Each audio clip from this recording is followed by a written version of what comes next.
Hey there, friends and followers. This week's video is all about the cost of living associated with residing right here in Ocala, Florida. We'll give you the information that you need to know and what to expect if relocation here is in your cards. Stay tuned.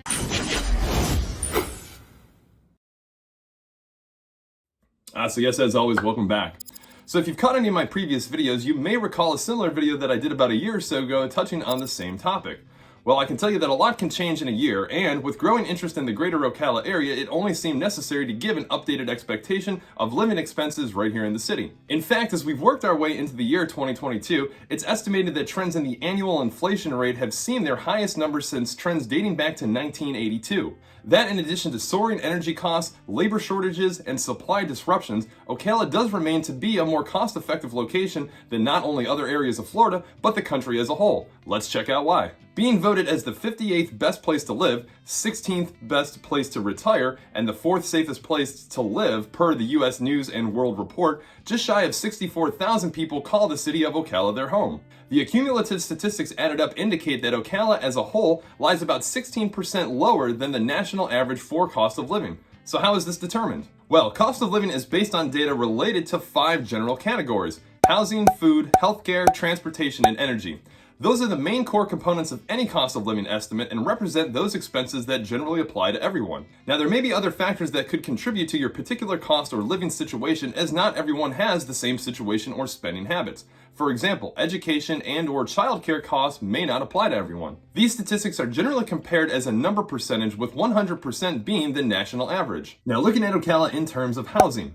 Ocala sits at around 30% less than that of the national average for home ownership, and also comes in lower when compared to other median price points for homes here in the state of Florida. Current median price point for a single-family 3-bedroom, 2-bathroom home sits at around $225,000, and rent for a 2-bed, 2-bath unit generally sits around $1,200 to $1,700 a month, depending on the location, amenities, and upgrades. Regarding food and grocery, now in this category we do see Ocala at about 2 to 7% less than what other areas are paying and outputting for, in contrast to the national average. Looking at transportation, now this is an area where we do see Ocala tend to be a little higher than national averages.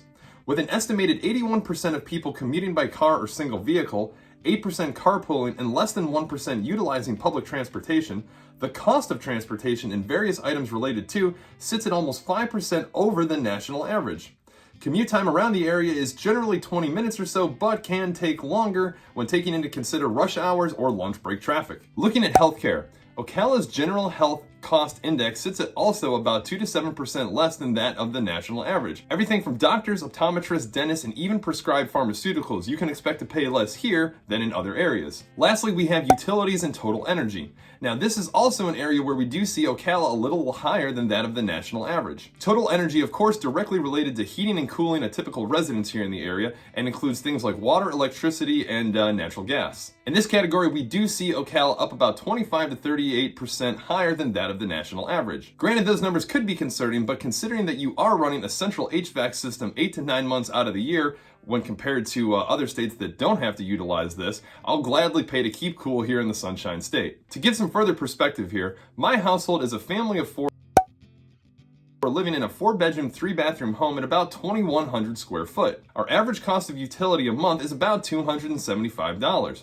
Now, please note that that number is typically higher in the hot summer months and lower in the cold winter months, but a monthly average nonetheless. Now, one huge perk to not only Ocala but to the state is that there is no personal income tax, Florida being only one of 8 states in the United States to not impose this taxation. Sales tax for the Ocala area is 7%, that being comprised of the 6% state sales tax and the 1% county tax. This is still lower than the national average when compared to what other states are paying. Some random prices for everyday goods are as follows.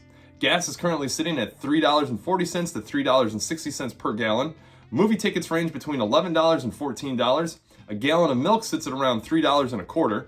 A meal out for 2 averages around $45. A large cheese pizza starts at about $14, and a 6-pack of good old American Budweiser beer we see offered at $9.50. So with all of this combined data, the question is posed: is moving to Florida saving you money or costing you a little bit more? Well, I always encourage my clients to discuss a possible move with a financial planner or an accountant, because whereas moving to a state like Florida may be cheaper, keeping in mind monthly expenses is also a big deal. When setting any budget, it's a good idea to keep into consideration entertainment, lawn care or grooming, and various other expenses that you may incur on a monthly basis. One positive note not only to Florida, but especially to Ocala, is the plethora of outdoor activities that you'll be able to engage in. With an overabundance of outdoor activities, it's easy to stay active, busy, and entertained while not breaking the bank. Well, there you have it, friends. That is a bit of a heads up on the cost of living associated with residing right here in the Ocala, Florida area. Hopefully you guys were able to take away a little bit of value from this video. If you have any questions pertaining to any of the topics covered in this video, or would just like some general insight on anything here in the city,